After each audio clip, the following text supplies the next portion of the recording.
A German engineer stood in the mud of the Eastern Front, watching motorcycles sink axle-deep and trucks spin their wheels uselessly against frozen slush, and he knew the war would not wait for better weather. Out of that frustration came one of the strangest machines ever built for combat, a vehicle so odd-looking that soldiers on both sides sometimes stopped and stared at it in disbelief. This is how Germany built one of WWII's strangest military vehicles that conquered impossible terrain, a machine that looked like a motorcycle had been fused with a tank, and somehow worked better than either. The problem it solved was not glamorous, but it was deadly serious. By the early years of the war, German commanders had learned a brutal lesson. Speed on paper meant nothing if your vehicles could not move through the actual ground soldiers had to fight on. Sand swallowed wheels. Snow buried them. Thick Russian mud, the kind locals called Rasputitsa, could stop an entire column in its tracks for days. Wheeled motorcycles, fast and cheap as they were, became useless the moment the terrain turned hostile, and hostile terrain was everywhere on the Eastern Front. Something new was needed, something that could carry a rider, tow equipment, and still claw its way across ground that swallowed everything else whole. The answer came from an unlikely source. Engineers at NSU, a company better known for building conventional motorcycles, began experimenting with a radical hybrid design in the years just before the war escalated. Instead of choosing between wheels and tracks, they combined them. The front end kept the familiar shape of a motorcycle, complete with handlebars and a single front wheel for steering.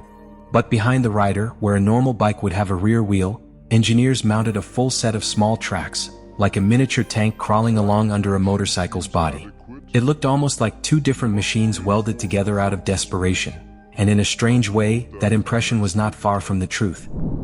Officially designated the Sd.Kfz and nicknamed the Kleines Kettenkraftrad, this vehicle became known simply as the Kettenkrad, and its design broke almost every rule of conventional vehicle engineering.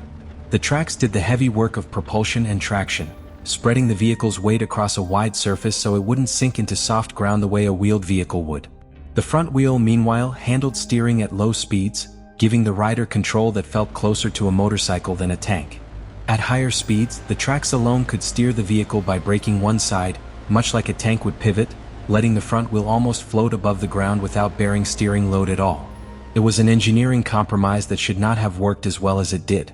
Beneath that unusual frame sat a 1.5-liter Opel four-cylinder engine, producing around 36 horsepower, modest numbers by any standard, but enough to push this odd little machine to nearly 70 kilometers an hour on solid roads. That combination of lightweight, low ground pressure, and surprising power meant the Kettenkrad could go places that seemed designed to stop it. Mudfields that trapped trucks. Steep, loose inclines that motorcycles simply could not climb. Deep snow that buried wheeled vehicles to their frames. Where other machines faltered, the Kettenkrad simply kept moving, grinding forward on its tracks while towing trailers, artillery pieces, or supply carts behind it.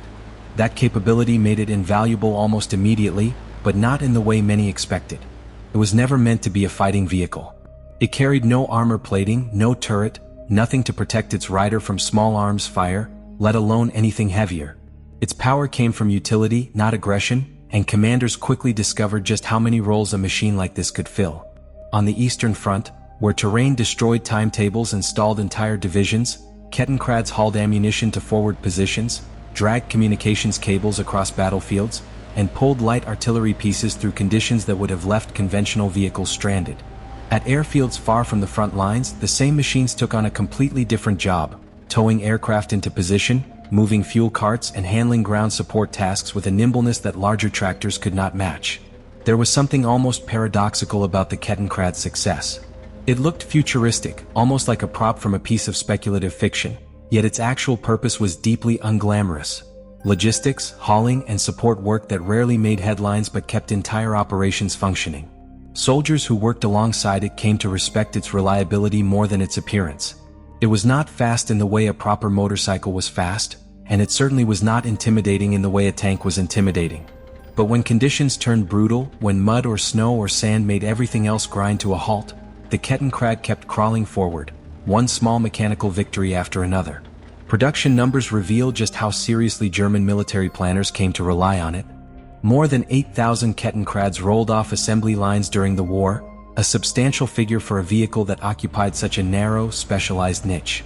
That scale of production tells its own story. This was not an experimental curiosity built in small numbers and forgotten. It was a working solution to a real and recurring problem, deployed widely enough that its odd silhouette became a familiar sight to soldiers on multiple fronts. Engineers had taken a compromise between two entirely different vehicle philosophies and turned it into something genuinely effective, proving that sometimes the strangest ideas survive contact with reality better than the conventional ones. What makes the story even more compelling is what happened after the guns fell silent. Unlike so many wartime machines that vanished into scrapyards the moment peace arrived, the Kettenkrad found a second life. Its unmatched ability to move through difficult terrain made it valuable to farmers, foresters, and post-war reconstruction crews who needed a compact, capable vehicle for hauling and towing in places regular tractors could not reach. Production actually continued for years after the war ended, repurposed entirely for civilian work, a strange kind of afterlife for a machine born out of military necessity. Few wartime vehicles managed that kind of transition, and fewer still are remembered fondly enough today to be restored and displayed at military vehicle shows around the world, where crowds still gather to watch this odd half-motorcycle, half-tank crawl across open ground exactly as it did more than 80 years ago.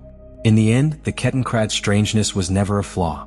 It was the very thing that let it conquer terrain nothing else could, and that is precisely why history remembers it at all.